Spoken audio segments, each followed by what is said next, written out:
Ganda, grabe. Dalawa pa lang ang nakikita kong hindi tutuloy.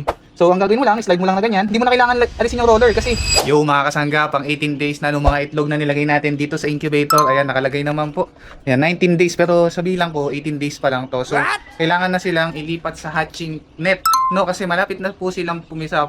Posible bukas may pipisa ng pailan-ilan, pero ang goal natin is 20 to 21 days dapat silang pumisa. Ano nga ba yung dapat natin gawin pagka pipisa na sila? So number 1, syempre, tanggalin muna natin yung saksak.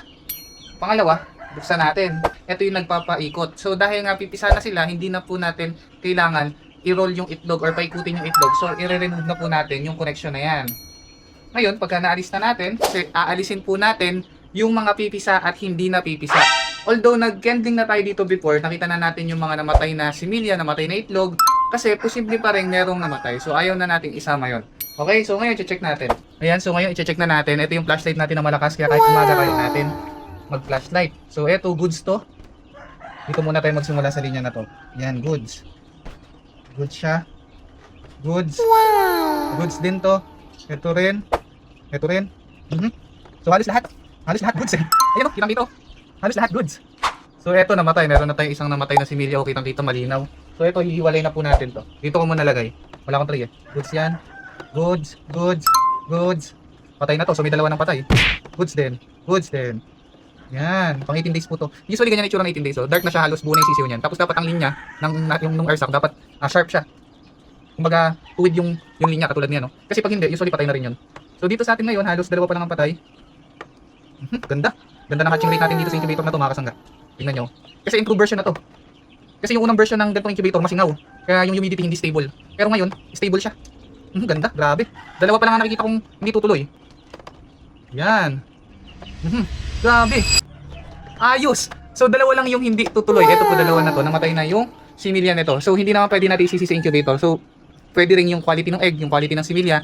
So doon nagbabari. Pero sa ngayon, ang laki ng taas ng hatching rate natin. Ngayon naman, ang gagawin natin, syempre, hindi pwedeng mapisa ang sisiw na ganyan ng sitwasyon. Kasi meron yung may roller yan, no? 'Di ba, may roller. So ang mangyayari pag hinayaan niyo na pisang ganyan, posibleng umipit yung paa ng mga sisiw or kaya yung mismong ulo na nila na tendency pwedeng mamatay sila. Pero kagad kayo ng mortality. So ang gagawin mo lang, slide mo lang na ganyan. Hindi mo na kailangan alisin yung roller kasi kahit ganito lang para di ka mahirapan. Slide mo lang ng ganyan. Sige, slide lang natin. Ingat lang ha kasi hindi maganda na mabasag. Kasi pag nabasag ang itlog, lalo na yung time na pipisa na sila, minsan natutuyo kagad yung loob ng itlog, hindi makalabas yung sisiw. Natutuyo kasi naiipit. So dapat hindi siya matuyo. Okay. So ngayon, etong ating wire na to, dahil nga inalis natin to, no, baka mabasa, mas maganda ilagay nyo dito sa part ng roller. Kasi dito walang tubig dito. Yan. So ngayon, ito na yung time na maglalagay po tayo. Yes, tama po, maglalagay na tayo ng tubig. Kasi sa procedure na ginawa natin, kung nakapalo kayo sa atin, wala tayong nilagay na tubig. Pero ngayon, maglalagay na po tayo ng tubig. Kulang ng tubig, etong gitna. Konti lang. Mamaya explain ko yan kung bakit natin lalagyan yung gitna ng konting tubig lang, yung gitna lang.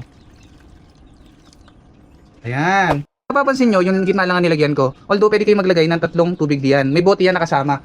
Kaya lang ako, hindi ko na po nilagyan kasi nga hindi po siya kasya dito. Kasi binili ko lang 'tong incubator na to para makasave ng space. Kasi pagka yung malalaking incubator, syempre, kaya sa space. So bakit ito lang nilagyan ko? Kasi nga po, mataas po ang humidity sa Pinas. Naka-open yan pero 54. Ngayon, nung naka-close siya, naka 60 yan. Ibig sabihin, mataas ang humidity. Hindi mo kailangan maglagay ng maraming tubig kasi malulunod yan. Malulunod sa humidity ang mga sisiw mo, ang mga similya sa loob o yung embryo na nabubuo sa loob ng itlog. So ngayon ako, naglagay lang ako dito ng tubig sa isang part lang na to. Ang goal ko lang dito is mapaabot ng 65 to 70 yung humidity ng ating incubator kasi nasa hatching stage na sila. So kailangan na nila ng humidity para madali pong makalabas yung mga sisiw sa loob ng itlog.